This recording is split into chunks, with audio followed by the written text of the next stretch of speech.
Hello students, welcome to LTX classes. నేను మీ SPR. ఈరోజు మనం జూన్ 7th యొక్క డైలీ కరెంట్ అఫైర్స్ మనం చూడబోతున్నాం.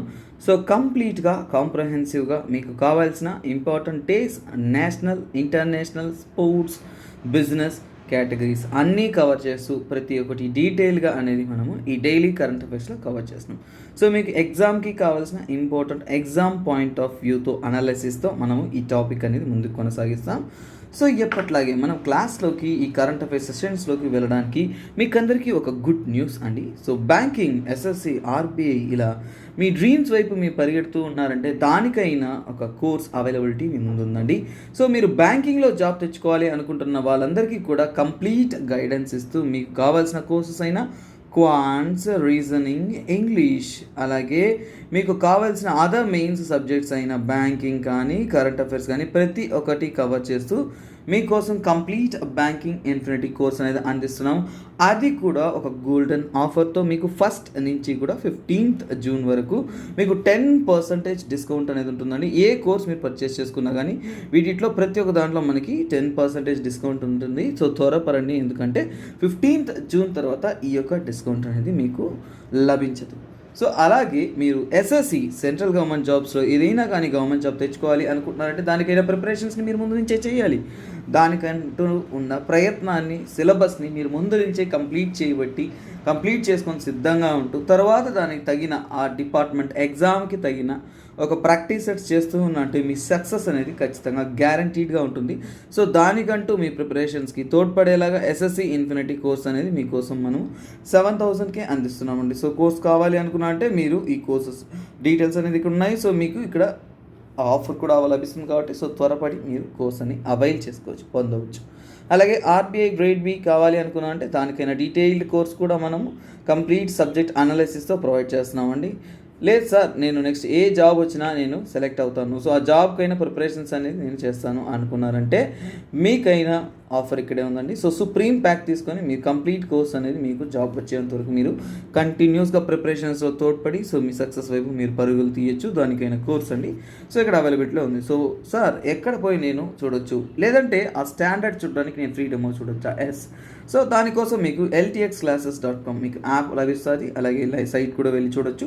సో దానికైనా డెమో క్లాసెస్ ఫ్రీగా పొందవచ్చు. కావాలంటే ఈ నెంబర్ని కాంటాక్ట్ అవ్వండి. సో మీకు కావాల్సిన ఇన్ఫర్మేషన్స్ అనేది కంప్లీట్గా అనేది మీరు పొందవచ్చండి. ఓకేనా? సో అలాగే ఇప్పుడు రీసెంట్గా మనకి SBI నోటిఫికేషన్స్ గురించి కొన్ని ఇన్ఫర్మేషన్స్ అప్డేట్ అయ్యాయి.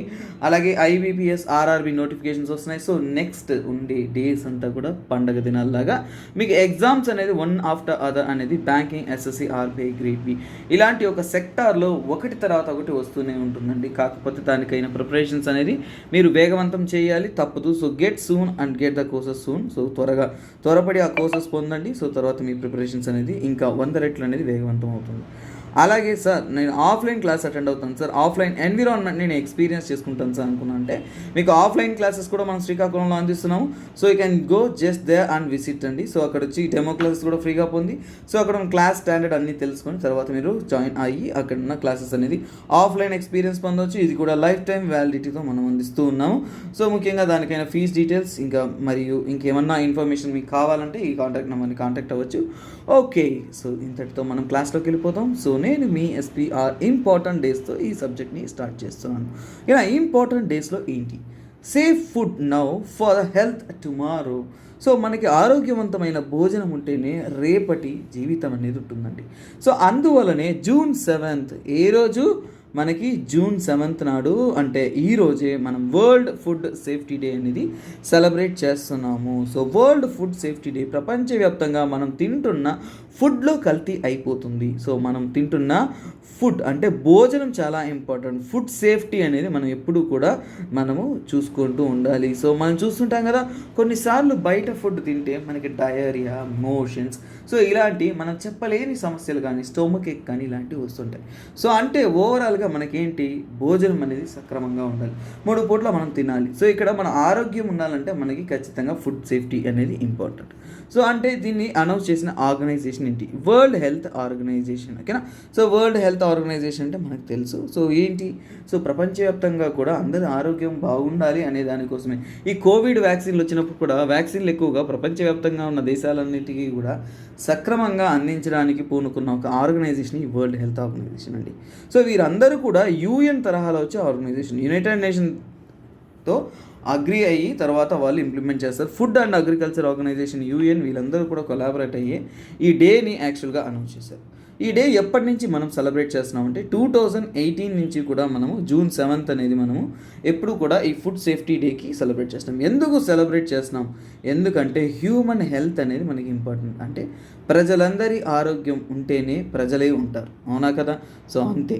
అలాగే ఎకనామిక్ స్టెబిలిటీ. సో ఇప్పుడు ఆరోగ్యంగా ఉంటేనే కదా మీరు పని చేస్తారు. సో మీరు పనిచేస్తేనే కదా ఈ ఎకనామీ అనేది నిలబడుతుంది. సో ఎకనామిక్ స్టెబిలిటీకి కావాలి. అలాగే వ్యవసాయం, అగ్రికల్చర్ కూడా నిలబడాలి అంటే మనం ఫుడ్ సేఫ్టీని అష్యూర్ చేస్తేనే అగ్రికల్చర్ డిపార్ట్మెంట్ కూడా మనకి సర్వైవ్ అనేది అవుతుంది.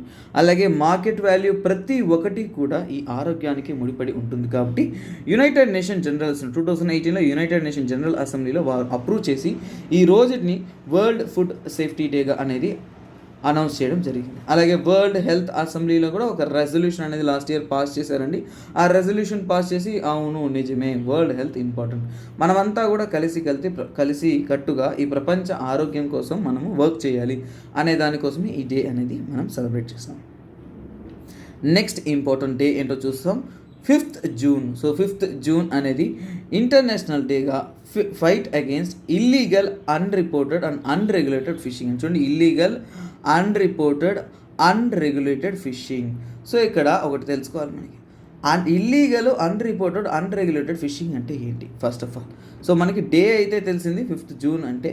సో అలాగే మనకి ఇది ఏంటో కూడా తెలియదు ప్రపంచం అంతా కూడా. సో ఫర్ ఎగ్జాంపుల్ ఏంటంటే మనకి జనరల్గానే కొన్ని రెగ్యులేషన్స్ ఉంటాయండి. అంటే ఆ సీ కోస్ట్, ఫర్ ఎగ్జాంపుల్ ఇది మన ఇండియా అనుకున్నామంటే ఇండియాలో కోస్టల్లో ఈ ఏరియాస్ ఉంటే కొంత ఏరియా వరకే మనము ఫిషింగ్ చేయాలండి. సో గవర్నమెంట్ అనేది లీగల్గా ఫిషింగ్ డిపార్ట్మెంట్ వాళ్ళకి ఏ ప్రాంతమో వాళ్ళు గుర్తిస్తారు. ఎందుకంటే కొన్ని ఏంటంటే మనకి అక్కడ ఫిషింగ్ చేసామంటే తర్వాత ఏంటంటే అక్కడ చేపలు మళ్ళీ ఎదగాలి కదా, ఎదగాలంటే అవి మేటింగ్ సీజన్ అంటారు. సో మేటింగ్ చేసి ఎగ్స్ వేసి సో మళ్ళీ అనేది అవి మళ్ళీ అంటే రీడెవలప్మెంట్ జరిగి ఆ ప్రాంతం అంతా కూడా ఫిషెస్ అనేది మళ్ళీ కలకల్లాడుతూ ఉండాలి. సో అలా అవ్వాలి అంటే మనం దానికి టైం ఇవ్వాలి. సో అందువల్ల కొన్ని ఫిషింగ్ గ్రౌండ్స్ అనేది గవర్నమెంట్ అనేది అక్కడ చేయకూడదు, సో మినహాయించుంటారు. సో అదేలాగా అక్కడ సెన్సిటివ్ ఉంటుంది. ఫర్ ఎగ్జాంపుల్ ఏంటంటే ఇప్పుడు సముద్రం ఉందంటే సముద్రంలో అడుగు భాగాల్లో ఇవంతా ఉన్నప్పుడు ఏంటంటే మనం ట్రాలర్స్ యూస్ చేసామంటే కింద ఉన్న కోరల్ రీఫ్స్ అనేది డ్యామేజ్ అయిపోతుంది. ఆ కోరల్ రీఫ్స్ పైనే, ఆ కోరల్స్ పైనే ఈ ఫిష్ ఏవైతే ఉన్నాయో అవి ఫీడ్ చేస్తూ ఉంటాయి. సో వాటికి తిండి, భోజనం, వాటి భోజనాన్ని మనం దోచేసామంటే అవి బతకడం కష్టమైపోతుంది. సో ఇలాంటి మనం రెగ్యులేటెడ్ ఫిషింగ్ కానీ అన్రెగ్యులేటెడ్గా చేసామంటే, అలాగే ఇల్లీగల్గా రిపోర్ట్ లేకుండా ఎక్కడ పడితే అక్కడ ఫిషింగ్ చేసామంటే సముద్రం అంతా కూడా చాలా చోట్ల ఫిషెస్ అనేది అలా రావడం మానేస్తే, ఉండడం మానేస్తే వేరే ప్రాంతాలకి మైగ్రేట్ అయిపోతాయి. సో అలా అయిపోవడం వల్ల సమస్య ఏమన్నా పోతే పోయినా బతికిపోతాయి కదా అంటే కాదు. సో యాక్చువల్గా దాని మీదే ఆధారపడి బతుకుతున్న ఫిషర్మెన్ చాలా వరకు సఫర్ అవుతారండి. సో అంటే మనం ఇలా కొంతమంది అన్రెగ్యులేటెడ్ ఫిషింగ్ ఇలాంటిది చేయడం వల్ల చాలా పెద్ద సమస్య వచ్చి కూర్చుంటుంది. అక్కడున్న ఫిషర్మెన్స్ యొక్క ఇన్కమ్ తగ్గిపోతుంది, ఆదాయం తగ్గిపోతుంది, వాళ్ళు కష్టాల్లోకి వెళ్ళిపోతారు. సో అందుకే food and agriculture organization, FAO అంటాము, ఇది కూడా యూఎన్ చెందిన ఆర్గనైజేషన్. ఇంతకుముందే నేను మీకు క్లియర్గా చెప్పాను. సో వీరంతా కూడా కొలాబరేట్ అయ్యి వాళ్ళ ఎస్టిమేషన్స్ వచ్చేసి వాళ్ళు ఇలాంటి ఒక ఇనిషియేటివ్, ఒక రోజున అనేది ఇనిషియేటివ్ తీసుకున్నాయి. ఎందుకంటే ప్రపంచవ్యాప్తంగా సుమారుగా ఇలాంటి ఒక ఫిషింగ్ ప్యాటర్న్ చేయడం వల్ల, అంటే ప్రాపర్గా ఇల్లీగల్గా అన్రెగ్యులేటెడ్గా చేయడం, ప్రాపర్గా చేయకపోవడం వల్ల సుమారుగా $10 to 23 బిలియన్ ఊహించుండరు మీరు. 10 to 23 బిలియన్ USD అంటే USD అని తెలుసు కదా, అమెరికన్ డాలర్స్లో సుమారుగా 10 to 23 బిలియన్స్ అనేది ప్రపంచవ్యాప్తంగా అనేది నష్టం వస్తుందంట అండి. సో ఇలాంటి నష్టాన్ని మనము ఓవర్కమ్ చేయాలి. అందరికీ కూడా ఒక మంచి ఒక జాబ్ ఆపర్చునిటీ, అంటే వాళ్ళ యొక్క వృత్తి అనేది ఇంకా మనం కంటిన్యూ చేయాలి అనే దానికోసమే ఇలాంటి వాటిని అవాయిడ్ చేయాలనేది ఒక రోజుని మనము సెలబ్రేట్ చేస్తున్నాం. ఐయుయు ఫిషింగ్ అంటారు, డే అంటారు. ఐయుయు అంటే illegal, unreported and unregulated fishing అనేది. సో ఇది ఈ డే యొక్క ఇంపార్టెంట్. మిగతా నెక్స్ట్ చూద్దాం. సో మనం నెక్స్ట్ వచ్చేది ఏంటంటే నేషనల్ కరెంట్ అఫైర్స్లోకి వస్తున్నామండి. సో ఇక్కడ చూస్తున్నారు మోడీ గారు ఒక ప్లాంక్యూన్ పెట్టుకొని ఉన్నారు. సో మోడీ గారు లాంచ్ చేసిన స్కీమ్ గురించి మనం చదవబోతున్నాం. సో ఆల్రెడీ మనకు ఒక విషయం తెలుసు, ఆజాద్కి అమృత్ మహోత్సవ్. ఓకేనా, ఆజాద్కి అమృత్ మహోత్సవ్ అనేది మనం రెగ్యులర్గా సెలబ్రేట్ చేస్తూ ఉంటాము. మనము న్యూసెస్లో వింటూ ఉంటాము. డైలీ న్యూస్ చూస్తుంటే మనకి మహోత్సవ్ మనం డైలీ కూడా చూస్తున్నాం. సో ఆజాద్కి అమృత్ మహోత్సవ్ అంటే ఏంటి? మన ఇండియాకి వచ్చేసి స్వతంత్రం వచ్చి 75 సంవత్సరాలు పూర్తి చేసుకున్నాము కాబట్టి మనం ఒక పండుగ వేడుకలా సెలబ్రేట్ చేస్తూ ఉన్నాము. సో అందులో భాగంగా చాలా స్కీమ్స్ అనేది గవర్నమెంట్ లాంచ్ చేస్తున్నది. సో దాంట్లో ఒక స్కీమ్ ఏంటి, జన్ సమర్థ్. ఓకేనా, జన్ సమర్థ్. ఓకేనా, జన్ సమర్థ్ అంటే ఏంటో మనం ఖచ్చితంగా తెలుసుకోవాలి. ఓకేనా, సో జన్ సమర్థ్ అనేది ఏంటంటే ఒక పోర్టల్ అండి. ఓకేనా, జన్ సమర్థ్ అంటారు. సో జన్ సమర్థ్ అనేది ఒక పోర్టల్ అంటే ఏంటి, ఒక ఆన్లైన్ ప్లాట్ఫామ్ లాంటి దాన్ని మనము పోర్టల్ అని అంటాం. సో దీనివల్ల ఏం యూస్ ఉంది సార్?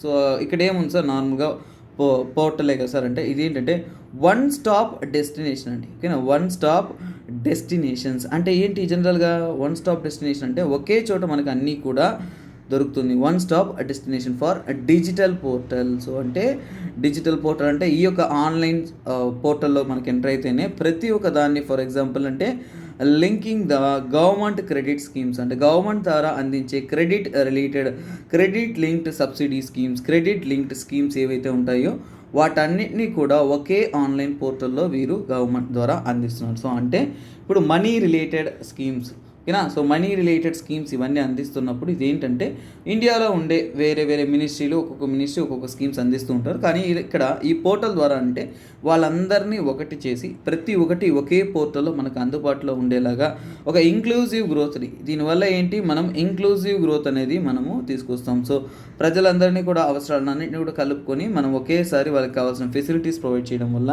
త్వరగా అనేది ఫైనాన్షియల్ డెవల్యూషన్ అనేది మనం క్రియేట్ చేయొచ్చు. ప్రజలందరిలో కూడా ఒక ఇనిషియేటివ్ లాగా అనేది ఒక పాజిటివ్ వైబ్స్ అనేది తెలుస్తుంది. ఒక్కొక్క డిపార్ట్మెంట్ సపరేట్ అప్రోచ్ లేకుండా ఒకే సైట్ ద్వారా మీకు కావాల్సిన ప్రోగ్రామ్స్ కానీ స్కీమ్స్ కానీ వాటికైన డీటెయిల్స్ కానీ మీరు ఈజీగా పొందవచ్చు అనేది ఈ Jan Samarth portal. So Jan Samarth portal అంటే మీరు గుర్తుపెట్టుకోవాల్సిన ఎగ్జామ్ పాయింట్ ఆఫ్లో Jan Samarth portal simple thing చూడండి, ఇక్కడ లింకింగ్ గవర్నమెంట్ క్రెడిట్ స్కీమ్స్. ఓకేనా, గవర్నమెంట్ ద్వారా అందించే క్రెడిట్ స్కీమ్స్ ఏవైతే ఉన్నాయో వాటన్నిటిని లింక్ చేస్తున్నారు అనేది మనం గుర్తుపెట్టుకోవాలి. అదే మీకు చాలా చాలా చాలా ఇంపార్టెంట్ అండి. ఇలా నెక్స్ట్ చూద్దాము. సో నెక్స్ట్ న్యూస్ ఏంటంటే ఇంటర్నేషనల్ న్యూస్ అండి. ఓకేనా, సో మనం ఇప్పుడు చూడబోయేదంటే ఇంటర్నేషనల్ న్యూస్గా చూస్తాము. సో ఇంటర్నేషనల్ న్యూస్లో ఇక్కడ ఏం కనిపిస్తుంది మీకు, gun. So something that is related to గన్కి ఇంటర్నేషనల్ న్యూస్కి ఏం సంబంధం సార్? సో రీసెంట్ టైంలో మనం యూఎస్ఏలో ఒక విషయం వింటున్నాం, ఏంటది, గన్ కల్చర్. సో దానికి రిలేటెడే న్యూస్. యాక్చువల్ విషయం ఏంటంటే కెనడా గవర్నమెంట్, ఓకేనా, కెనడా గవర్నమెంట్ వచ్చేసి ఒక లా తెచ్చారండి, ఒక చట్టం. అది ఏంటంటే బిల్ C-21 అంటాం. సో బిల్ C-21 అంటే ఏంటో కొద్దిగా గుర్తుపెట్టుకోండి, ఎందుకంటే క్వశ్చన్స్లో recently in the news bill C-21 అంటే ఏంటి ఇలా మీకు అడగచ్చు. సో అలా అడగడానికి ముందే మనం సిద్ధంగా ఉండాలి. సో ఇందులో ఏంటి యాక్చువల్గా ఫ్రీజ్ అంటే ఇక్కడితో ఆపేయండి. ఫ్రీజ్ అంటే చిన్నప్పుడు ఆడుతూ ఉంటాం కదా గేమ్, సో అలాగే వాళ్ళు ఫ్రీజ్ చేశారు సేల్స్ ఆఫ్ హ్యాండ్ గన్స్. ఓకేనా, సేల్స్ ఆన్ హ్యాండ్ గన్స్. నార్మల్గా మన ఇండియాలో కాదండి. సో మనం ఎలా మార్కెట్లో పోయి కూరగాయలు తెచ్చుకుంటూ ఉంటామో సో అదేవిధంగా బ్రిటిష్ కానీ, ఫర్ ఎగ్జాంపుల్ ముఖ్యంగా ఏంటంటే యూఎస్ మరియు కెనడా ఇంకా పలు ప్రపంచ దేశాల్లో ఇలాంటి ఒక ఫెసిలిటీస్ ఉందండి. అంటే నార్మల్గా వెళ్ళి కూడా ఏదో ఒక ప్రాపర్ లైసెన్సింగ్ అని ఏమీ లేకుండా కూడా గన్స్ అనేది తీసుకుంటారు. అలాగే లైసెన్స్ ద్వారా కూడా ఏదో ఒక మన ఇష్యూస్ చెప్పి క్లైమ్ వాళ్ళకు కూడా లైసెన్స్ ద్వారా గన్స్ అనేది ఈజీగానే తెచ్చుకోవచ్చు. మన ఇండియన్ చట్టాలు వేరు, ప్రపంచ చట్టాలు వేరు. సో అలా యూఎస్లో కానీ కెనడాలో కానీ ఏంటంటే ఇలాంటి ఫ్రీ చట్టాలు ఉండడం వల్ల అంత స్ట్రిక్ట్గా చట్టం అనేది లేకపోవడం వల్ల అందరి దగ్గర కూడా గన్స్ అనేది అందరి దగ్గర కాదు, కొందరు అంటే for example risk oriented, domestic violence ఇలాంటి వాళ్ళ దగ్గర వచ్చేసి ఉండేది. సో కాకపోతే ఏంటంటే ఇప్పుడు ఏంటంటే దాన్ని దుర్వినియోగం చేసుకుంటున్నారు. చాలామంది కాల్పులు జరుగుతున్నాయి, అమెరికాలో కాల్పులు జరుగుతున్నాయి, కెనడాలో కాల్పులు జరుగుతున్నాయి. ఇలాంటి సమస్యలు మనం అరికట్టాలి అని వాళ్ళు డిసైడ్ చేసుకునేసి కెనడా పిఎం వచ్చేసి సో వెంటనే డిసైడ్ అయ్యారు. సో మనం ఏంటంటే వెంటనే అనేది ఇక్కడున్న లాస్ అంటే లైసెన్స్ లేని గన్స్ కానీ లైసెన్స్ ఉన్న గన్స్ కానీ సో లైసెన్స్ అంతా కూడా క్యాన్సిల్ చేయాలి. సో దీని ద్వారా ఏంటి రిమూవల్ ఆఫ్ లైసెన్సెస్. సో దేనికి లైసెన్స్ కూడా రాయాలి కదా మనము, గన్ లైసెన్సెస్, మన దగ్గర ఉన్న గన్కైనా లైసెన్సెస్ కూడా వాళ్ళు తీసేయాలి అనేది డిసైడ్ చేస్తున్నారండి. సో ఇలా తీయడం వల్ల ఏంటంటే మనము ఇక్కడ నుంచి ఏంటంటే ఉపయోగంలో గన్స్ అనేది తగ్గిపోతుంది. చాలా స్ట్రిక్ట్ చట్టం అనేది వాళ్ళు ఇంట్రొడ్యూస్ చేస్తున్నారు. సో మనకి దీన్నే ఇంకోటి చెప్తారంటే రెడ్ ఫ్లాగ్ లా అంటారు. సో ఈ బిల్నే ఏమంటారంటే రెడ్ ఫ్లాగ్ లా అంటారు. సో కొన్ని ఒక వర్డ్కైనా ఇంటర్ రిలేటెడ్ చెప్తా ఉంటారండి. సో అవి మీకు ఎక్కడైనా ఒక చోట కమ్మక్రాస్ అవుతారు, కాకపోతే దాన్ని మీరు అంత కాన్సన్ట్రేట్ చేయరు. సో అలాంటి విషయాలు మీరు కాన్సన్ట్రేట్ చేయాలి. సో కెనడాలో రెడ్ ఫ్లాగ్ లా అనేది కొత్తగా ఏ చట్టాన్ని గుర్తిస్తుంది అంటే ఆ బిల్ పేరు అడిగారంటే బిల్ C-21 అని చెప్పచ్చు. అలాగే ఆ బిల్ ఏంటి అంటే freeze on sales of hand gun, అంటే ఊరికే నార్మల్గా జనాలందరితో కూడా యూసేజ్లో ఉంటున్న గన్స్ అనేది వాళ్ళు కంప్లీట్గా బ్యాన్ చేశారు. సార్ అంటే హ్యాండ్ గన్స్ బ్యాన్ చేశారంటే AK-47 ఇలాంటి పెద్ద పెద్ద గన్లు తీసుకెళ్ళచ్చు సార్ అని డౌట్ రావాలి. ఎందుకంటే యాక్చువల్గా అంతకు ముందే ఇలాంటి అసాల్ట్ స్టైల్ ఆఫ్ గన్స్ ఉంటాయి చూసారా, అంటే డేంజరస్ వెపన్స్ కేటగిరీలో వీటిని కన్సిడర్ చేస్తారు. ఇవన్నీ కెనడా గవర్నమెంట్ 2020లోనే బ్యాన్ చేసింది, ఓకేనా. సో అలాగే యూఎస్ అండ్ కెనడాని కంపేర్ చేసుకుంటే కెనడాలో ఈ గన్కి అగెయిన్స్ట్ చట్టాలు అనేవి చాలా చాలా స్ట్రాంగ్గా ఉన్నాయండి. సరే, ఇప్పుడు మనం కెనడా గురించి చదివాము, కెనడా గురించి కొన్ని డీటెయిల్స్ లేకపోతే కరెక్ట్ కాదు కదా. సో కెనడా PM ఎవరు?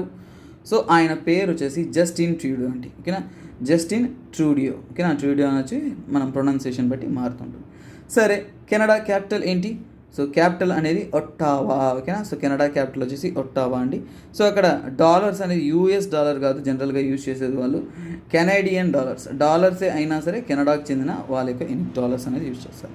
సో అలాగే కెనడా దేశం అనేది సెకండ్ లార్జెస్ట్ ఇన్ వరల్డ్, ప్రపంచవ్యాప్తంగా మనం చూస్తున్న దేశంలో లార్జెస్ట్ కంట్రీ ఏదన్నా ఉందంటే అది రష్యా అండి. రష్యా తర్వాత లార్జెస్ట్ అంటే ఏంటంటే కెనడా. సో కొన్ని ఫ్యాక్ట్స్ కూడా దానికి సంబంధించి నేర్చుకోండి, that will help you a lot. Next current అఫైర్స్లోకి వెళ్దాము. నెక్స్ట్ మనం చూడబోయేది స్టేట్ రిలేటెడ్ న్యూస్లో స్టేట్లో మనం మన స్టేట్ గురించి చూడబోతున్నాం. సో ఆంధ్ర స్టేట్ యొక్క న్యూస్ గురించి చూస్తున్నామండి. సో ఆంధ్రప్రదేశ్లో యాక్చువల్గా గవర్నమెంట్ వచ్చేసి ఒక యాప్ అనేది లాంచ్ చేశారు. ఆ యాప్ పేరు వచ్చేసి ACB 14400. సో 14400 అనేది ఏంటంటే ఒక యాప్ అండి. ఒక గూగుల్ ప్లే స్టోర్స్లో వెళ్ళారంటే మీరు పోయి ఇన్స్టాల్ చేసుకోవచ్చు. యాక్చువల్గా యాంటీ కరప్షన్ బ్యూరో అంటారు, ఓకేనా. So let me write it in clear. So ACB అంటే మీకు తెలుసుంటుంది, anti corruption bureau. So Tagore సినిమాలో చాలామంది బాగా నేర్చుకొని సినిమాస్లో చూసేసి ఉంటారు. So anti corruption bureau. So దీని ద్వారా ఏం చేస్తారు, మన దేశంలో కానీ ఒక స్టేట్లో జరుగుతున్న కరప్షన్ అనేది అరికట్టడానికి వీరు పనిచేస్తూ ఉంటారు. సరే, దీంట్లో ఈ ACB యాప్ గురించి నేనేం తెలుసుకోవాల్సిన విషయాలు రెండు ఉన్నాయి. 2 కేటగిరీస్ ఉంటాయండి. సో ACB యాప్లో మీకు ఒక్కసారిగా మీరు ఇన్స్టాల్ చేసిన తర్వాత మీకు ఒక OTP వస్తుంది. OTP వచ్చిన తర్వాత మీరు ఇన్స్టాల్ చేసినట్టే. తర్వాత అక్కడ మీకు 2 కేటగిరీస్ ఉంటుంది. సో 2 కేటగిరీస్లో మీరు ఏంటంటే కంప్లైంట్ అనేది లాడ్జ్ చేయొచ్చు. సో ఫస్ట్ థింగ్ ఏంటంటే లైవ్ రిపోర్ట్ అంటే ఏంటి, మీరు వెంటనే ప్రెస్ అయిపోవచ్చు, అక్కడ కెమెరా ఆన్ చేసో లేదంటే ఆడియో రికార్డర్ ఆన్ చేసో ఫోటోగ్రాఫ్ ఆన్ చేసో ఏదైనా చేసో సో అక్కడ జరుగుతున్న కరప్షన్, మిమ్మల్ని ఒక గవర్నమెంట్ ఎంప్లాయ్ కానీ ఎక్కడైనా కానీ కరప్షన్కి వైపు దారి తీస్తూ ఉందంటే అక్కడ జరుగుతున్న కరప్షన్ని రిపోర్ట్ చేయడానికి మీరు లైవ్లో ఆ కేటగిరీని సెలెక్ట్ చేసి వాళ్ళకి చెప్పవచ్చు. అంటే వెంటనే ఇన్ఫర్మేషన్ అనేది వాళ్ళకి తెలియచేసేలాగా లైవ్ రిపోర్ట్ అనేది మీరు కంప్లైంట్ లాగా మీరు అనేది లాడ్జ్ చేయొచ్చు. అక్కడ జరుగుతున్న కరప్షన్ని లైవ్గా మీరు పోర్ట్రే చేయొచ్చు మీ మొబైల్ ఫోన్స్ ద్వారా. అలాగే సెకండ్ ఫెసిలిటీ ఏంటంటే లాడ్జ్ కంప్లైంట్ అంటే ఏంటంటే మీరు ముందుగానే ఆ యొక్క ఎవరైతే ఎంప్లాయీ ఉంటారో వాళ్ళు ఏంటంటే ఏదైనా ఒక కరప్షన్ యాక్టివిటీ జరుగుతుందో ఆ కరప్షన్ యాక్టివిటీకి సంబంధించిన డాక్యుమెంట్స్ కానీ ఫొటోస్ కానీ ఆడియో కానీ వీడియో ఫైల్స్ కానీ ఏవైనా మీ దగ్గర ఉండొచ్చు. సో వాటిని మీరు ఏం చేస్తారు, దీంట్లో అప్లోడ్ చేసి కంప్లైంట్ అనేది లాంచ్ చేస్తారు. సో లాంచ్ కంప్లైంట్ ద్వారా అంటే ఇదే. సో గవర్నమెంట్ ఆల్రెడీ దిశ యాప్ అనేది లాంచ్ చేశారు. సో దిశ యాప్ ద్వారా ఏంటంటే ఉమెన్ ప్రొటెక్షన్ కోసం ఈ దిశ యాప్ అనేది లైవ్ ఆన్లైన్ కంప్లైంట్స్ కానీ వీటి కోసం ఇన్ఫర్మేషన్ టెక్నాలజీ యూస్ చేసుకొని కంప్లైంట్స్ కోసం ఉపయోగించారు. సో అదే విధంగా ఈ యొక్క ACB ద్వారా యాంటీ కరప్షన్ బ్యూరో తర్వాత దానికి సిమిలర్గానే లాంచ్ చేశారు. సో ఈ నెంబర్ బెటర్ గుర్తుపెట్టుకోండి. So it stands as important. సరిగ్గా ఆ యాప్ పర్పస్ తెలుసుకోండి, ఆ యాప్లో ఉండే కేటగిరీస్ తెలుసుకోండి, ఓకేనా. నెక్స్ట్ సో ACB అంటే ACB ఆఫీస్ అంటే ఒక ఆర్గనైజేషన్ గురించి చదువుతున్నాను, దాని గురించి డీటెయిల్స్ కొన్ని తెలుసుకోవాలి. ACB ఎప్పుడు స్టార్ట్ అయింది, 2 June 1961లో స్టార్ట్ అయింది. అలాగే దీని యొక్క హెడ్ క్వార్టర్స్, సో దీని హెడ్ క్వార్టర్స్ ఎక్కడ ఉంటే విజయవాడలో ఉందండి, ఓకేనా. విజయవాడ ఏపీలోనే ఈ ACB హెడ్ క్వార్టర్స్ అనేది ఉందండి. సో ఇది దీనికి సంబంధించిన న్యూస్. నెక్స్ట్ న్యూస్లోకి వెళ్దాము. సో నెక్స్ట్ మనం చూడబోయేది ఏంటంటే బిజినెస్ రిలేటెడ్ న్యూస్ అండి. బిజినెస్ కానీ ఎకనామీ కానీ మనం బ్యాంకింగ్ అని చెప్పొచ్చు. సో దానికి రిలేటెడ్ న్యూసే. సో బిజినెస్ న్యూస్లో మనకి ఇంపార్టెంట్ అయిన అప్డేట్ ఏంటంటే మన సెంట్రల్ గవర్నమెంట్ వచ్చేసి సుమారుగా 86,912 క్రోర్స్ అనేది రిలీజ్ చేసిందండి. సో ఎక్కడికి రిలీజ్ చేసింది? To the states. ఓకేనా, స్టేట్స్కి రిలీజ్ చేసింది. దేనికి రిలీజ్ చేసింది? GST compensation due. GST compensation due. ఇది రీసెంట్ టైంలో మీరు వినుంటారు న్యూస్లో, కాకపోతే చదివితే మీరుకి ఏంద్రో అబ్బాయి ఏదో ఒకటి అన్నట్టు అర్థమైంటుంది. ఓకేనా, కాకపోతే మనకి క్లియర్ కట్గా అండర్స్టాండ్ చేసుకోవాలంటే జిఎస్టీ కంపన్సేషన్ అనేది సెంట్రల్ గవర్నమెంట్ స్టేట్ గవర్నమెంట్లకి ఎందుకు ఇస్తుంది అనేదే మన ప్రశ్న. యాక్చువల్గా జిఎస్టీ అనేది ఇంట్రడ్యూస్ చేసినప్పుడు సెంట్రల్ గవర్నమెంట్ జిఎస్టీ ఇంట్రడ్యూస్ చేసింది కదా. ఇంట్రడ్యూస్ చేసిన తర్వాత జూన్ 30 వరకు యాక్చువల్గా ఏంటంటే జూన్ 30 వరకు దాంట్లో వచ్చే ఆదాయం అంటే ఇంతకు ముందు గవర్నమెంట్ వచ్చేసి ఏదో ఒక ట్యాక్స్ రిఫార్మ్స్ అనేది ఉంటుంది, ట్యాక్స్ సిస్టమ్ ఉంది. కానీ జిఎస్టీ ట్యాక్సేషన్ ఇంట్రొడ్యూస్ చేసిన తర్వాత ఆ స్టేట్లో అనేది లాస్ వచ్చిందంటే, ఓకేనా, సో అంటే యాక్చువల్గా రావాల్సిన ఆదాయం, సో దాన్ని ఏమంటాము? రెవెన్యూ లాస్ అంటాం. సో రెవెన్యూ లాస్ అనేది వచ్చిందంటే ఆ రెవెన్యూ లాస్ అనేది కంపన్సేట్ చేయాలి. సో అక్కడ ఎంత అయితే తక్కువ వచ్చిందో దాన్ని మనము అరికట్టడానికి లేదంటే దాన్ని తీర్చడానికి సెంట్రల్ గవర్నమెంటే స్టేట్స్కి అనేది ఫండ్స్ ఇవ్వాలి. యాక్చువల్గా వాళ్ళు ఏమనుకున్నారంటే మన రెవెన్యూ, ఓకేనా, స్టేట్ గవర్నమెంట్స్ యొక్క రెవెన్యూ అనేది 14% ఇంక్రీజ్ అవ్వాలి అనుకున్నారు, కానీ అది జరగలేదు. జిఎస్టీ ద్వారా స్టేట్ గవర్నమెంట్స్ యొక్క రెవెన్యూ అనేది అంతగా ఇంక్రీజ్ కాలేదు. సో ఇంక్రీజ్ కాలేదు అంటే దాన్ని మనము ఎలాగైనా కానీ సెంట్రల్ గవర్నమెంట్ దాన్ని తీర్చాలి. కాబట్టి ఈ యొక్క జిఎస్టీ కంపన్సేషన్ ద్వారా సెంట్రల్ గవర్నమెంట్ వచ్చేసి స్టేట్ గవర్నమెంట్స్కి అనేది ఈ మనీ అనేది ఇస్తున్నాం, ఓకేనా. సో దాన్నే మనం జిఎస్టీ కంపన్సేషన్ డ్యూస్ అంటాం. ఇది చదివేటప్పుడు మీరు 2 విషయాలు తెలుసుకోవాలి. ఏంటంటే ఈ కంపన్సేషన్ తీరుస్తున్నారంటే గవర్నమెంట్ వచ్చేసి దానికోసం జిఎస్టీ కంపన్సేషన్ సెస్ అనేది ఇంట్రొడ్యూస్ చేశారు, ఓకేనా. సో ఇక్కడ ఎకనామిక్ కాన్సెప్ట్స్ ఇవి ఉంటాయి. సో వీటి గురించి సెస్ అంటే ఏంటి, సో జిఎస్టీ కంపన్సేషన్ సెస్ అంటే ఏంటో డీటెయిలింగ్ అనేది మీరు ఒకసారిగా చూసుకోండి. సో జిఎస్టీ కంపన్సేషన్ సెస్ అంటే ఇలా వస్తున్న గ్యాప్ని అరికెట్టడం కోసం గవర్నమెంట్ వచ్చేసి కొత్తగా ఎక్స్ట్రా ట్యాక్స్ అనేది కొంత మాత్రమంది విధిస్తున్నారు. ముఖ్యంగా ఎందుకు ఇలాంటి ఎక్స్ట్రా అంటే లగ్జరీ కమోడిటీస్ మీద వేస్తారు, ఓకేనా. లగ్జరీ అంటే మనం ఎక్స్ట్రాగా ఒక లగ్జరీ కమోడిటీస్ కొన్ని ఉంటాయి, సో వాటి మీద ఈ యొక్క ట్యాక్సెస్ అనేది వీళ్ళు వేస్తారండి. సో దాన్నే వీళ్ళు ఏంటంటే జిఎస్టీ కంపన్సేషన్ సెస్ అంటారు.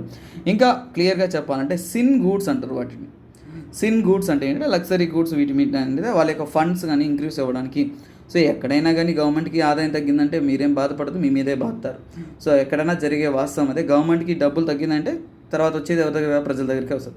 సో అలాంటి సిన్ గూడ్స్ పైన వీళ్ళు ట్యాక్స్ అనేది వేశారు. సో అలా వేసి అక్కడ ఉన్న కంపన్సేషన్ సరిపోకపోయినప్పుడు 2022-2021లో కరోనా వల్ల అంత అమౌంట్ రాకపోవడం వల్ల వాళ్ళు ఏంటంటే దాన్ని మళ్ళీ బారోయింగ్ అనేది చేసి పే చేయడం జరిగింది. సో ఇదే జిఎస్టీ కంపన్సేషన్ న్యూస్లో ఉన్న ఆర్టికల్. నెక్స్ట్ మనం అపాయింట్మెంట్స్ కేటగిరీ ఏంటో చూద్దాము. సో అపాయింట్మెంట్స్ కేటగిరీలో వచ్చేసి రీసెంట్గా వచ్చేసి మెటా ఫర్మ్స్, ఓకేనా. సో అపాయింట్మెంట్స్, ఓకేనా. సో అపాయింట్మెంట్స్ కేటగిరీలో మనం చూడబోయేది వచ్చేసి మెటా. సో మెటా అనేది ఏం company? So meta company related news అండి.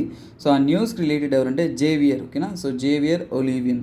సో మెటా అనేది నేను ఎప్పుడు అనలేదు సార్, ఇదేం ఇంపార్టెంటా సార్, దీని గురించి చెప్తున్నారు సార్ అనే ఒక ఐడియా మీలో రావచ్చు. బట్ ఇది చాలా చాలా ఇంపార్టెంట్. ఎందుకు ఇంపార్టెంట్ అంటే మెటా కంపెనీ గురించి చూస్తాం. ఎందుకంటే జేవియర్ ఒలివియన్ అనే వ్యక్తిని సిఓఓగా అంటే చీఫ్ ఆపరేటింగ్ ఆఫీసర్గా అనేది అపాయింట్మెంట్ అనేది చేయడం జరిగింది.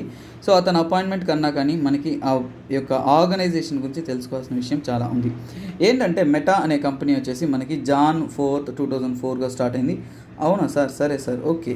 సో వాట్ అంటే ఏంటంటే మనకి మార్క్ జుక్బర్గ్ అంటే గుర్తొచ్చేది ఏంటి? ఫేస్బుక్. సో ఆ ఫేస్బుక్ యొక్క పేరెంట్ ఆర్గనైజేషన్ అండి. సో మార్క్ జుక్బర్గ్ వచ్చేసి సో ఇప్పుడు ఏంటంటే ఫేస్బుక్ అనేది సబ్ కేటగిరీలో ఏం చేశారు. సో ఇప్పుడు ఏంటంటే దాని యొక్క పేరెంట్ కంపెనీయే మెటా, ఓకేనా. సో మెటా కంపెనీ అనేది పేరెంట్ కంపెనీ. అలాగే ఇది దేనికి? నాట్ ఓన్లీ ఫర్ ఫేస్బుక్ అండి. ఫేస్బుక్, ఇన్స్టాగ్రామ్ మనం అన్నీ ఉపయోగిస్తున్నాం కదా, ఫేస్బుక్, ఇన్స్టాగ్రాము, అలాగే ఇంకా చెప్పాలంటే మనకి వాట్సాప్ ఇప్పుడు అందరూ కూడా ఎక్కువగా ఉపయోగించే మెసేజింగ్ ప్లాట్ఫామ్ అయిన వాట్సాప్. సో వీటన్నిటికీ కూడా మేజర్ ఆర్గనైజేషన్స్, దీనన్నిటి కూడా పేరెంట్ ఆర్గనైజేషన్ అంటాం. సో వీటన్నిటికి కూడా హెడ్ ఆఫీస్ లాంటిది. సో ఆ పేరెంట్ ఆర్గనైజేషనే ఈ మెటా అండి. సో అందుకే ఈ మెటా అనేది చాలా ఇంపార్టెంట్, ఓకేనా. సో వాటి యొక్క సబ్సిడరీసే ఇవన్నీ కూడా.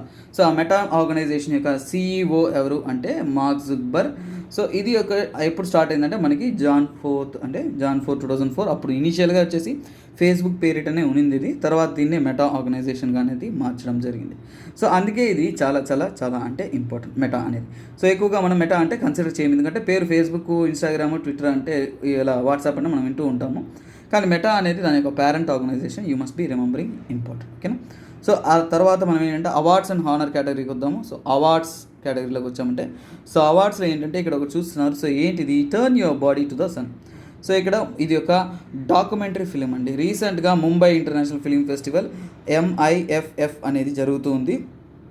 సో ఆ ముంబై ఇంటర్నేషనల్ ఫిలిం ఫెస్టివల్కి సంబంధించిన అవార్డేనండి. సో ఇక్కడ ఈ turn your body to back అనే మూవీ అది ఒక డాక్యుమెంటరీ ఫిలిం. ఏం ఫిలిం అంటే డచ్కి చెందిన ఒక డాక్యుమెంటరీ ఫిలిం అండి. ఈ ఫిలింకి వచ్చేసి గోల్డెన్ కోచ్ అవార్డ్ అనేది ఇచ్చినారు.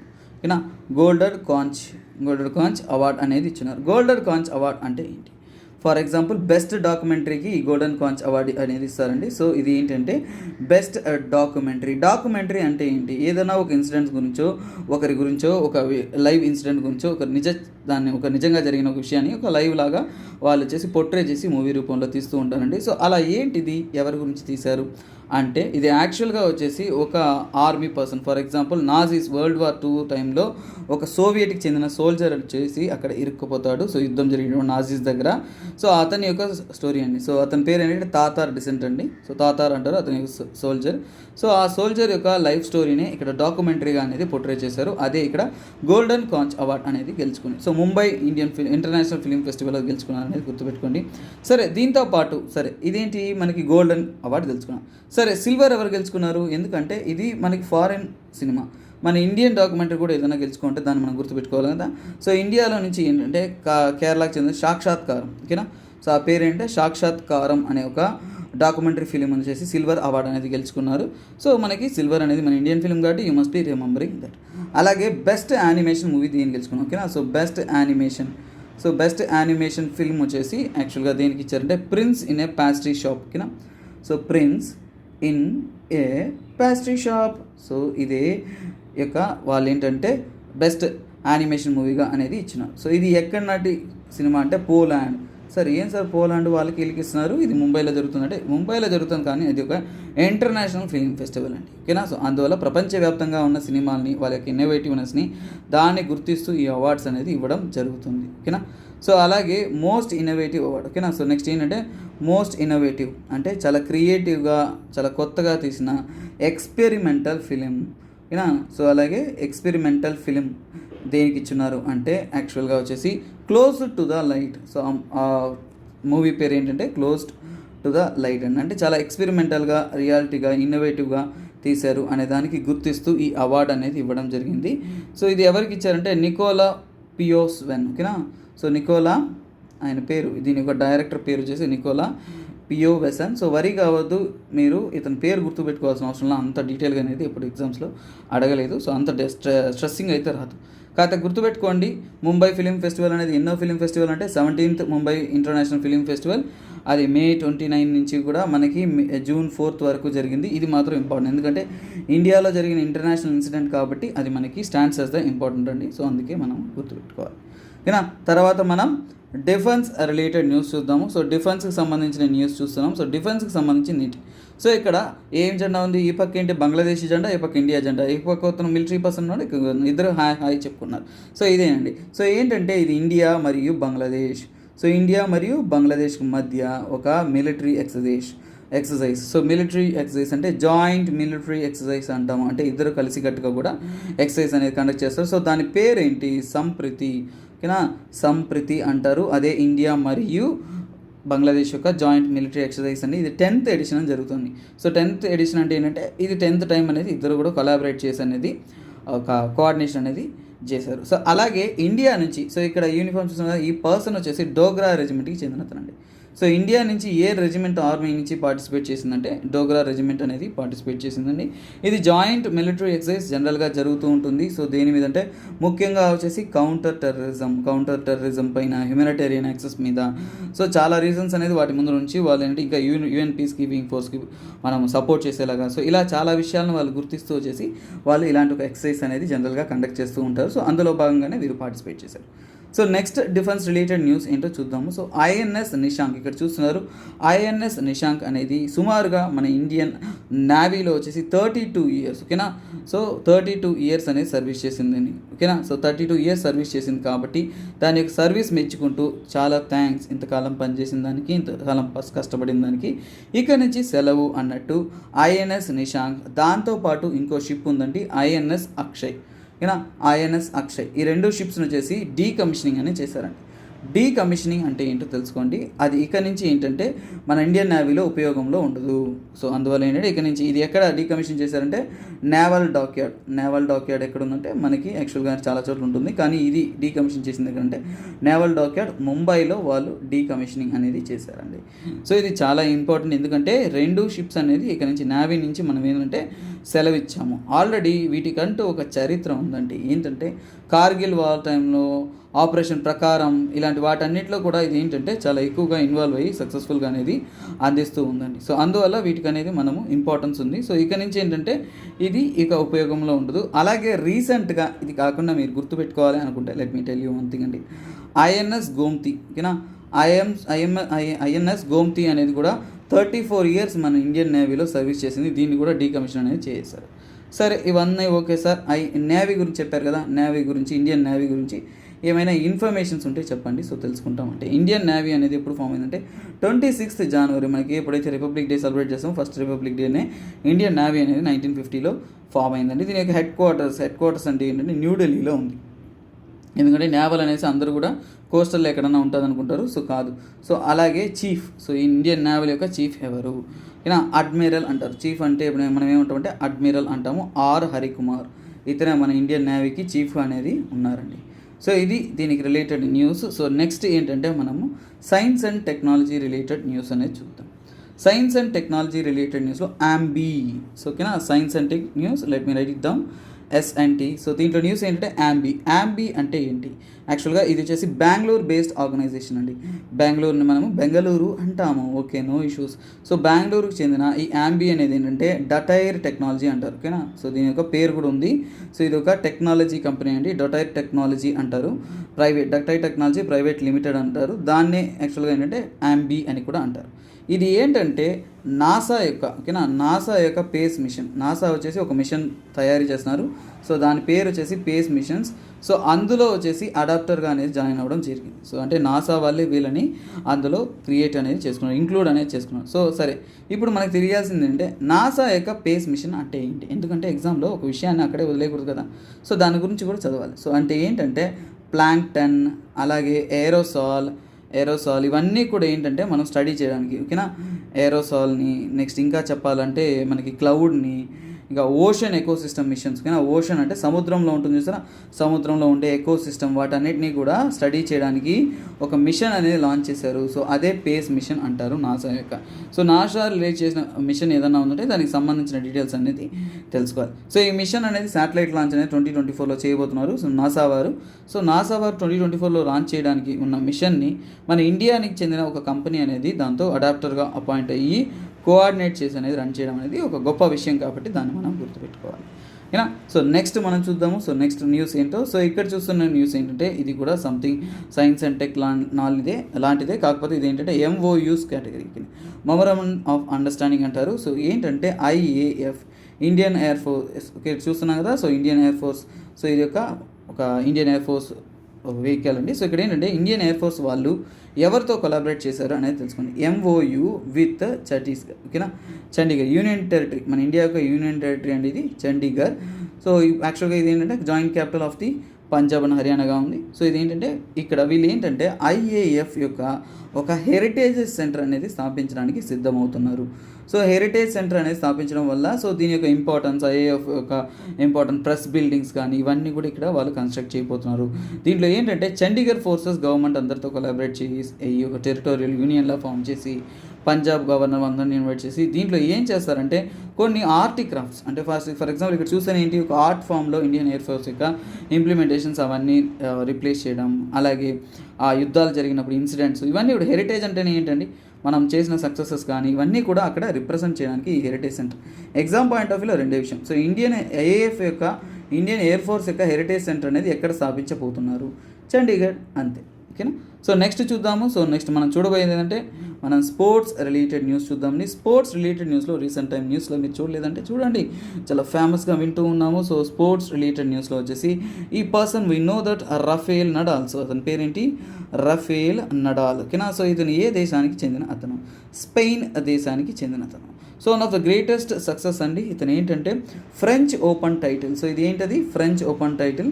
సో ఫ్రెంచ్ ఓపెన్ టైటిల్ అంటారండి. సో ఇదేంటంటే గ్రాండ్ స్లామ్. సో టెన్నిస్ టోర్నమెంట్లో ఇది ఒక గ్రాండ్ స్లామ్లో ఉంటుందండి. సో ఇందులో వీరు ఏంటంటే సక్సెస్ఫుల్గా గెలుచుకున్నారండి. సో ఇప్పుడు మీరు ఇంకో విషయం తెలుసుకోవాలి, ఫ్రెంచ్ ఓపెన్ గ్రాండ్ స్లామ్ ఎక్కడ జరుగుతుంది? సో ఫ్రెంచ్ ఓపెన్ ఎప్పుడు కూడా ప్యారిస్లోనే జరుగుతుందండి. ఫ్రాన్స్. ఓకేనా. ఫ్రెంచ్ అంటేనే మనకు అర్థమైపోయింది కదా, సంథింగ్ ఫ్రాన్స్. సో అందులో క్యాపిటల్ అయిన ప్యారిస్లో జరుగుతుంది. సో రఫేల్ నడాల్ వచ్చేసి మెన్స్ కేటగిరీలో గెలుచుకున్నారు. సో అది కూడా 14th టైం అండి. 14 సార్లు ఇతను టైటిల్. సంవత్సరానికి ఒకసారి జరుగుతుంది అంటే 14 సంవత్సరాలు గెలుస్తున్నారంటే ఇది చెప్పడానికి వినడానికి చాలా సూపర్ అండ్ సర్ప్రైజింగ్ అండి. సో వీరు గెలుచుకున్నారు. సో అలాగే నెక్స్ట్ ఇక్కడ ఉమెన్స్ కేటగిరీలో ఎవరంటే ఇగా స్వియాటెక్ అంటాం. ఓకేనా. ఉమెన్స్ కేటగిరీలో ఇగా స్వియాటెక్ అంటాం. వీరు పోలాండ్కి చెందిన ఉమెన్. సో వీరు ఏంటంటే ఉమెన్స్ కేటగిరీలో వచ్చేసి ఈ గ్రాండ్ స్లామ్ అనేది గెలుచుకున్నారండి. ఓకేనా. సో వీరు ఆల్రెడీ ఇంతకుముందు ఒకసారి గెలుచుకున్నారు, ఇది సెకండ్ టైం అండి. సో వీరికి second title grand slam. So అంతకుముందు కూడా వీరు ఇలాంటి ఒక సక్సెస్ అనేది సాధించినారు. సో ఇది ఈ రోజుటికి రిలేటెడ్ ముఖ్యమైన కరెంట్ అఫైర్స్ న్యూస్ అండి. ఇటువంటి రెగ్యులర్ కరెంట్ అఫైర్స్ న్యూస్తో మీతో నేను జాయిన్ అవుతాను. అంతవరకు సెలవు. So this is me SPR. సెలవుకు ముందు ఒకసారిగా ఒక క్విక్ రివిజన్ చూద్దాం ఎగ్జామ్ పాయింట్ ఆఫ్ వ్యూలో. సో మీకు యూజ్ అయ్యేలా ఒక క్విక్ రివిజన్స్ ఈ రోజు కరెంట్ అఫైర్స్ చూద్దామండి. June 7th అనేది మనం ఫుడ్ సేఫ్టీ డేగా అనేది సెలబ్రేట్ చేస్తూ ఉన్నాము. అది UN వారు అనౌన్స్ చేసిన ఒక స్కీమ్. అలాగే WHO కోఆర్డినేషన్తో ప్రపంచవ్యాప్తంగా ఫుడ్ సేఫ్టీ కోసం వాళ్ళు అనౌన్స్ చేస్తున్నారు. సో అలాగే 5th June అనేది మనం ఫుడ్ అండ్ అగ్రికల్చర్ ఆర్గనైజేషన్ ద్వారా illegal, unreported and unregulated fishing. So చేపలు పట్టేవాళ్ళు జాగ్రత్తగా ఒక రెగ్యులేటెడ్గా పట్టాలి అనే దానికోసం యాక్చువల్గా మెడిటేరియన్లో డిస్కషన్ వల్ల దీన్ని డే అనేది అనౌన్స్ చేసినాం. నేషనల్ రిలేటెడ్లో ఆజాద్కి అమృత్ మహోత్సవ్ పండుగలు జరుగుతూ ఉన్నాయి. సో అందులో భాగంగా జన్ సమత్ పోర్టల్. సో ఇందులో ఏంటంటే వన్ స్టాప్ డిజిటల్ పోర్టల్, అంటే ఒకే చోట గవర్నమెంట్లో ఉండే క్రెడిట్ లింక్ స్కీమ్స్ అన్నీ కూడా కోఆర్డినేట్ చేస్తూ వీళ్ళు లాంచ్ చేశారండి. అలాగే ఇంటర్నేషనల్ విషయంలో మనం చూసేదంటే కెనడాలో బిల్ C-21 అనేది ఇంట్రొడ్యూస్ చేశారు. దీని ద్వారా ఏంటంటే హ్యాండ్ గన్స్ యొక్క ఫ్రీ సేల్స్ కానీ అన్నీ కూడా ఆపివేశారు. గన్ లైసెన్సెస్ అవన్నీ కూడా ఆపేశారు. సో రెడ్ ఫ్లాగ్ లా అని కూడా అంటారు. కెనడాకి రిలేటెడ్ థింగ్స్ అనేది తెలుసుకున్నాం. స్టేట్ రిలేటెడ్లో ACB 14400 అనే ఒక యాప్ గురించి చూసాము. సో ఇది ఏపీ గవర్నమెంట్ లాంచ్ చేసిన ఒక యాప్, ఆంధ్రప్రదేశ్ గవర్నమెంట్ గారు లాంచ్ చేశారు. సో ఇందులో భాగంగా ఏంటంటే 2 కేటగిరీస్ ఉంటాయి. Live report, large complaint. Live report అంటే మీరు కరప్షన్ ఎక్కడైనా జరుగుతుంది మీరు చూస్తూ ఉన్నారంటే ఆ కరప్షన్ మీరు లైవ్లో ఆన్ చేసి వీడియో, ఆడియో, ఫోటో ఏదో ఒకటి మీరు క్యాప్చర్ చేసి అక్కడ అప్లోడ్ చేయొచ్చు. నెక్స్ట్ లార్జ్ కంప్లైంట్ ద్వారా ఏంటంటే మీ దగ్గర ఆల్రెడీ మీరు తీసి సేవ్ చేసి పెట్టిన ఫోటో, ఆడియో, వీడియో ఏదైనా కానీ ఎవిడెన్సెస్ ఏవైతే ఉంటాయి, డాక్యుమెంట్ ఫైల్స్ అనేది మీరు అప్లోడ్ చేసి కంప్లైంట్ అనేది రైజ్ చేయొచ్చు. తర్వాత బిజినెస్ రిలేటెడ్ న్యూస్లో గవర్నమెంట్ కంపెన్సేషన్ డ్యూస్ అంటే ఏంటో చూసుకున్నాము. సో అందులో భాగంగా స్టేట్ గవర్నమెంట్స్కి వచ్చేసి 86,912 crores అనేది అందించారు. నెక్స్ట్ GST కంపెన్సేషన్ సెస్ అంటే ఏంటో చూసాము. సిన్ గుడ్స్ పైన లగ్జరీ కమోడిటీస్ మీద ఆ GST కంపెన్సేషన్ని ఫుల్ఫిల్ చేయడానికి సెంట్రల్ గవర్నమెంట్ అనేది వేసే సెస్నే మనం అలా అంటుంటాం. తర్వాత అపాయింట్మెంట్స్ కేటగిరీలో జేవియర్ ఒలివియన్ అనే వ్యక్తి COO చీఫ్ ఆపరేటింగ్ ఆఫీసర్గా అపాయింట్ అయ్యారు మెటా ఫార్మ్స్ అనే ఒక కంపెనీ. సో మెటా అనే కంపెనీ ఏంటి? 4th Jan 2004లో స్టార్ట్ చేసిన మార్క్ జుక్బర్గ్ అంటే మనకు ఫేస్బుక్ తెలుసు. ఆ ఫేస్బుక్, ఇన్స్టాగ్రామ్, వాట్సాప్ వీటి యొక్క పేరెంట్ కంపెనీయే ఈ మెటా. సో ఆ కంపెనీ యొక్క COOగా ఇతను అపాయింట్ అయ్యారు. అలాగే అవార్డ్స్ కేటగిరీలో మనం చూసినప్పుడు ముంబై ఇంటర్నేషనల్ ఫిలిం ఫెస్టివల్ జరుగుతుంది. అందులో భాగంగా డచ్ ఫిలిం అయిన సో ఇక్కడ చూస్తున్న turn your body to the sun అనే ఒక డాక్యుమెంటరీ ఫిలిం. సో అది ఒక సోవియట్ సోల్జర్ గురించి ఒక డాక్యుమెంటరీ ఫిలిం అండి. సో ఆ డచ్ ఫిలిం అనేది బెస్ట్ అవార్డ్ అనేది గెలుచుకుంది. సో గోల్డెన్ కాంచ్ అవార్డ్ అంటారు, ఆ అవార్డు గెలుచుకుంది. సెకండ్ కేటగిరీలో సిల్వర్ కేటగిరీలో సాక్షాత్కారం అనే ఇండియన్ ఫిలిం అనేది గెలుచుకుంది. బెస్ట్ యానిమేషన్ ఫిలింలో వచ్చేసి prince in a pastry shop అనే ఒక అవార్డు గెలుచుకున్నారు. సో ఆ సినిమా అవార్డు గెలుచుకుంది. తర్వాత most innovative and experimental film కేటగిరీలో క్లోజ్ టు ద లైట్ అనే ఫిలిం అనేది గెలుచుకుంది. సో డిఫెన్స్ రిలేటెడ్ న్యూస్లో వచ్చేసి ఇండియా, బంగ్లాదేశ్ వాళ్ళిద్దరు కూడా కలిసి సో సంప్రీతి అనే ఒక ఎక్సర్సైజ్ అనేది కండక్ట్ చేస్తూ ఉన్నారు. సో ఇది ఒక 10th టైం అనేది ఇలాంటి ఎక్సర్సైజ్ అనేది కండక్ట్ చేశారు. సో డోగ్రా రెజిమెంట్కి చెందిన ఇండియన్స్ వచ్చేసి దాంట్లో పార్టిసిపేట్ చేశారు. కౌంటర్ టెర్రరిజం, హ్యూమానిటేరియన్స్, సో వాటి మీద చేస్తున్నారు. సో అలాగే ఐఎన్ఎస్ నిశాంక్, ఐఎన్ఎస్ అక్షయ్, అలాగే ఐఎన్ఎస్ గోమతి ఇండియన్ నేవీ నుంచి కూడా డీకమిషన్ చేయబడింది. సైన్స్ అండ్ టెక్ రిలేటెడ్ ఇండియాకి చెందిన ఆంబీ డటైర్ టెక్నాలజీ ప్రైవేట్ లిమిటెడ్ నాసా యొక్క పేస్ మిషన్ కోసం అనేది సెలెక్ట్ చేయడం జరిగింది. నెక్స్ట్ ఎంఓయూస్ కేటగిరీలో ఐఏఎఫ్ ఇండియన్ ఎయిర్ ఫోర్స్ యొక్క హెరిటేజ్ సెంటర్ అనేది చండీగఢ్లో రాబోతుంది. స్పోర్ట్స్ కేటగిరీలో రఫేల్ నడాల్ వచ్చేసి ఫ్రెంచ్ ఓపెన్ టైటిల్ అనేది స్పెయిన్కి చెందిన అతను 14th టైం అనేది గ్రాండ్ స్లామ్ గెలుచుకున్నారు. ఇక స్వియాటెక్ వచ్చేసి పోలాండ్ చెందినవారు 2nd టైం వరల్డ్ ఛాంపియన్గా గ్రాండ్ స్లామ్ అనేది గెలుచుకున్నారు. సో ఇది ఈ రోజు యొక్క sweet and good beautiful current affairs news. ఇటువంటి రెగ్యులర్ కరెంట్ అఫైర్స్ న్యూస్ కోసం kindly stay tuned. This is me SPR signing off. Have a nice day, bye, take care. అలాగే మీకు ఉన్న గుడ్ న్యూస్ అండి. సో కోర్సెస్ అనేది కావాలి అనుకున్నంటే you can kindly avoid. So మీకు హెల్ప్ చేయకపోవచ్చు, మీరు ఒకవేళ వీడియో చూస్తూ ఉన్నారంటే మీ ఫ్రెండ్స్, మీ సర్కిల్ ఎవరన్నా ఉన్నా కానీ వాళ్ళకి మీరు రికమెండ్ చేయొచ్చండి. This helps them a lot. So వాళ్ళ ప్రిపరేషన్స్ అనేది ఇంకా తోడ్పడేలాగా, ఇంకా వేగవంతం చేసేలాగా ఈ కోర్సెస్ అనేది మీకు చాలా హెల్ప్ఫుల్గా అనేది ఉంటుంది. సో అవన్నీ కూడా మీకు హెల్ప్ అయ్యడానికి, సో మీ ఫ్రెండ్స్ ఎవరికైనా హెల్ప్ అవ్వాలనుకున్నా కానీ you can kindly suggest. So అంతవరకు సెలవు, బాయ్, టేక్ కేర్.